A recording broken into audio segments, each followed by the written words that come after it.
В 6-й серии 3-го сезона реинкарнации Безработного нам снова показывают Сюзанну, Сару и Эрис. Причем последняя становится королевой меча. Ну а что вырезали в экранизации, вы сейчас узнаете, ведь с вами Steel, вы на канале Steel Editing, и здесь я рассказываю про все, что мне интересно.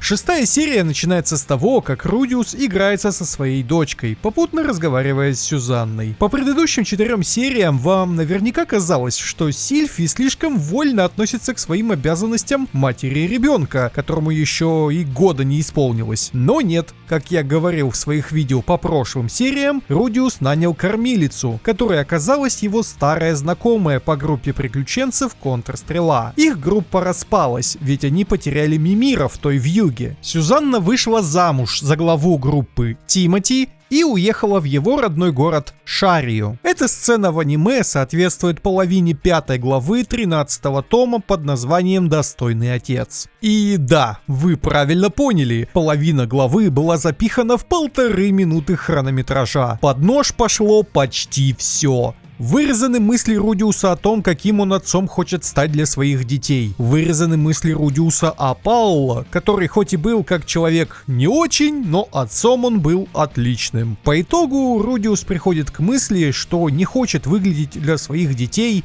жалким, быть заботливым, но держать дистанцию, могущим отругать, но всегда прийти на помощь. Вообще, Руди ставит к себе очень высокие требования, и зная, как потом все обернется с его детьми, его мысли об идеальном отце выглядят немного ироничными. Еще вырезали мысли Рудиуса о том, что Сюзанна стала кормилицей Люси потому, что потеряла своего малыша, и он чуть не сходит с ума от одной мысли о том, что такое может случиться с его семьей. А Сюзанне вон хоть бы что. Все-таки в фэнтезийном средневековье люди как-то привыкли к большой детской смертности. Также выясняется, что у Сюзанны уже есть 2 мальчиков, и она в разговоре замечает, что лучше бы первым ребенком был наследник, на что Руди отвечает, что он не является ни купцом, ни дворянином, а поэтому просто желает своей дочке счастья. Затем приходят Лилия и Зенит, и в аниме для упихивания половины главы в 1,5 минуты лишили нас экранизации вот этой сцены, оставив Зенит стоять на ногах. Тем не менее, Рудиус в аниме точно так же, как и в книге, замечает, что Зенит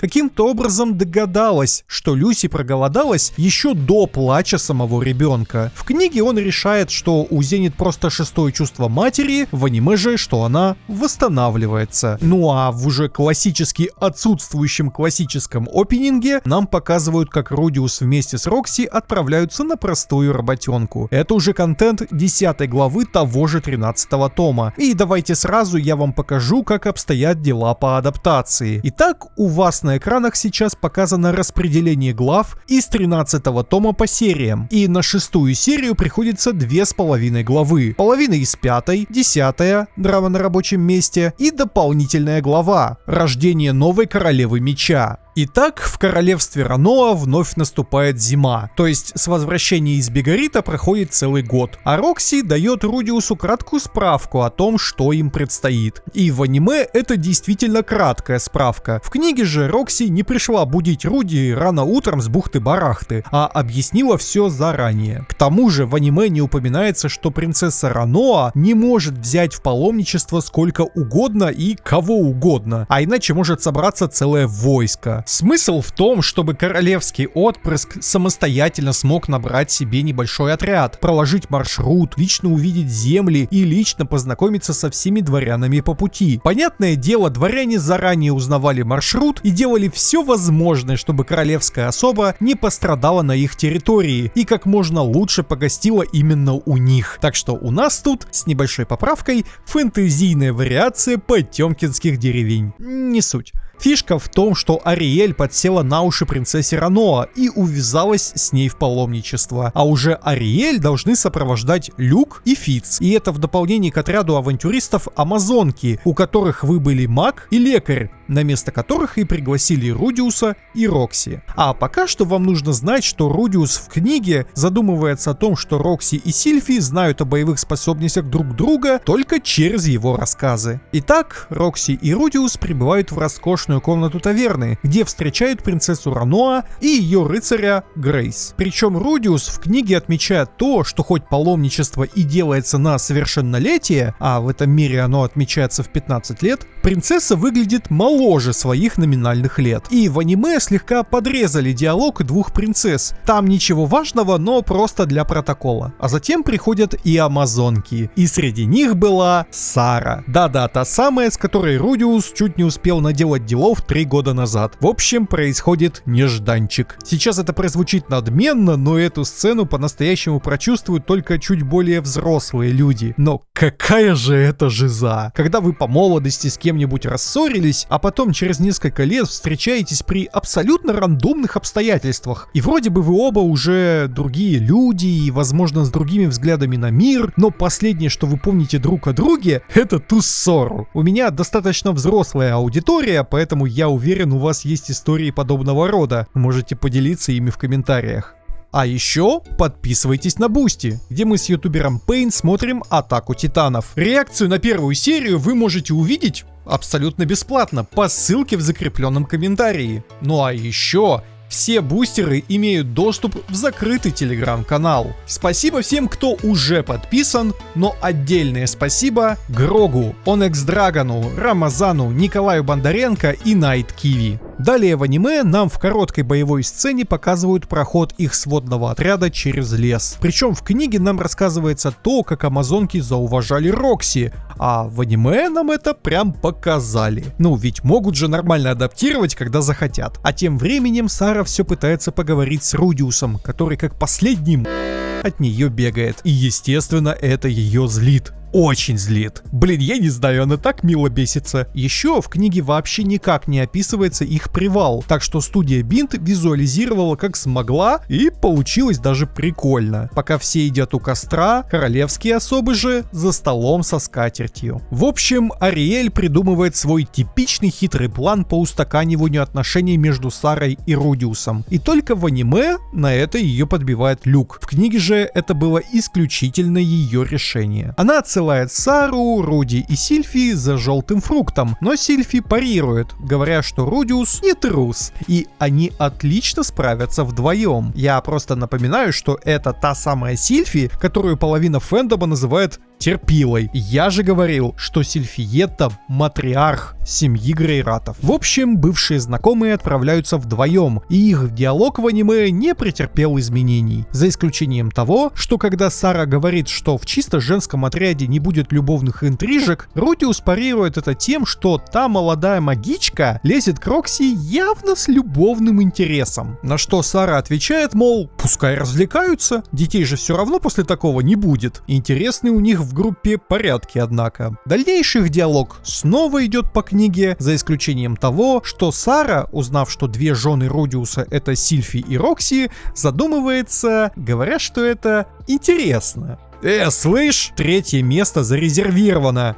И не для тебя. Ну и еще была вырезана реплика Сары о том, что она сама хотела наведаться к Рудиусу в Шарии. В аниме они садятся на бревно и вспоминают тот злополучный день. И в книге Рудиус более детально рассказывает, как ему помогала Сильфи, отчего у Сары аж раздулись ноздри от перевозбуждения. В аниме это было лишним. Ну и еще было лишним то, что финальные реплики Сары были сказаны, когда она, вся зардевшаяся и прикрывающая себя руками, говорила, что «я тебя любила тогда, но сейчас у нас с тобой ничего не будет». Да, в книге Сара была разгорячена и явно была готова броситься к Рудиусу в объятия, но сдержалась. Затем нам показывают еще один боевой сегмент, который визуализирует то, что в книге было лишь описано. Сара и Рудиус отпустили свои прошлые претензии друг к другу и теперь спокойно сражались как старые товарищи. Вообще, я надеюсь, после этой серии хейтеров Сары поубавится, ведь сцена-то хорошая. 2 человека натворили делов, а теперь через несколько несколько лет встретились и просто поговорили, без всяких обидок на десятки лет. По-настоящему взрослые действия от аниме-персонажей. А другие пусть и дальше считают, что Мушоку Тенсей это только тупой гаремник. Далее в аниме две принцессы прощаются, а Алиса из Амазонок положила глаз на Рокси и вербует к ним в группу. Вся эта сцена идет в точности по новелле, почти без изменений. Ну и вместо эндинга нам показывают, как Родиус с женами возвращается домой. И Сильфи спрашивает, какой тип девушек ему нравится. Вся эта сцена снова идет почти по новелле, за исключением маленького, но важного изменения. В аниме она говорит, значит, мы для тебя особенные. В книге же она говорила, значит, я для тебя особенная. И вообще, в этой сцене в книге Рокси удивительно пассивна. В аниме же она встает плечом к плечу с Сильфи. Еще одно важное изменение в речи Сильфи, это то, что в книге, говоря, что Руди может взять еще кого-нибудь особого, она уточняет, что Сара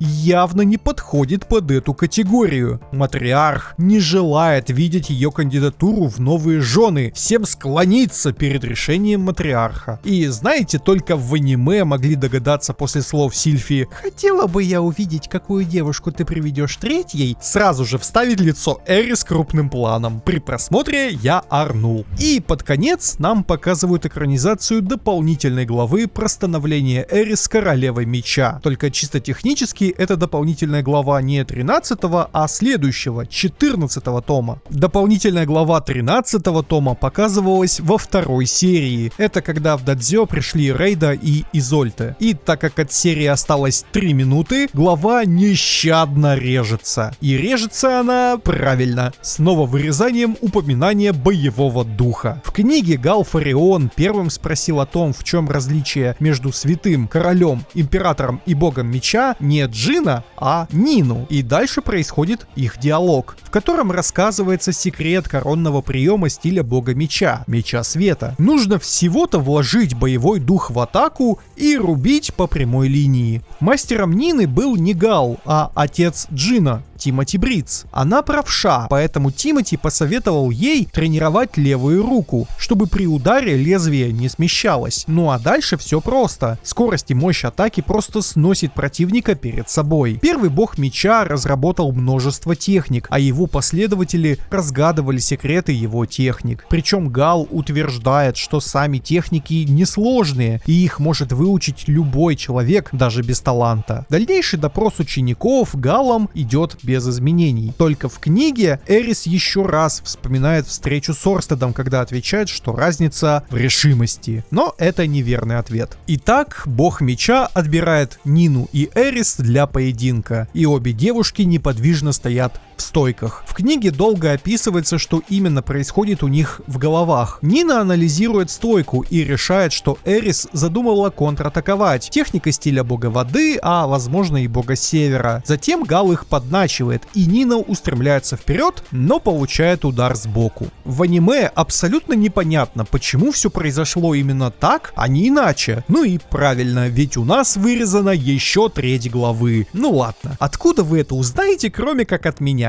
Итак, проблема Нины заключается в том, что она использовала меч света как по учебнику. Она встала в стойку, из которой быстрее всего можно ударить, и она обязана была ударить первой. Затем к ней подходит Эрис и шепчет: чтобы победить, не обязательно бить в полную силу. Эрис не врубала меч света на полную катушку, а ударила слабее, но быстрее, чем полная зарядка. Она просто обменяла силу на скорость. Она перераспределила боевой дух, так, как ее обучил император Севера Обер Корвет. Да, она потеряла громадную мощь, выиграв совсем чуть-чуть скорости, но этого чуть-чуть хватило, чтобы перегнать равную ей по скорости Нину, а силы удара хватило, чтобы отбросить ее. Соответственно, меч света Нины из-за удара сместился, и именно поэтому Эрис полоснула по руке. Очевидно, если бы был бой не деревянными, а стальными мечами, Нину бы располовинило, а Эрис осталась без руки, но живая. Так что Гал моментально засчитал ей победу, провозгласил королевой меча и еще мастером, сказав, что ему больше нечему ее учить. Просто чтобы вы понимали, оба Императора Меча и Гислен не удостаивались такого звания. После чего Гал предлагает Эрис стать Императрицей Меча, но для этого ей надо победить Гислен. А если она хочет стать Богом Меча, тогда ей придется убить его самого. На что Эрис еще раз сказала, что титулы ее не волнуют. Бог Меча впервые увидел свет в глазах Эрис, прежде несшее лишь чувство потери, а затем повел ее за собой, чтобы вручить один из мечей из своей коллекции, как он делает для каждого поднявшегося до ранга короля. А еще Нина впервые за долгое время назвала Гала не мастером, а отцом, но это вы уже вообще бы никак не смогли узнать чисто из аниме. И вот это вот все просто вырезано.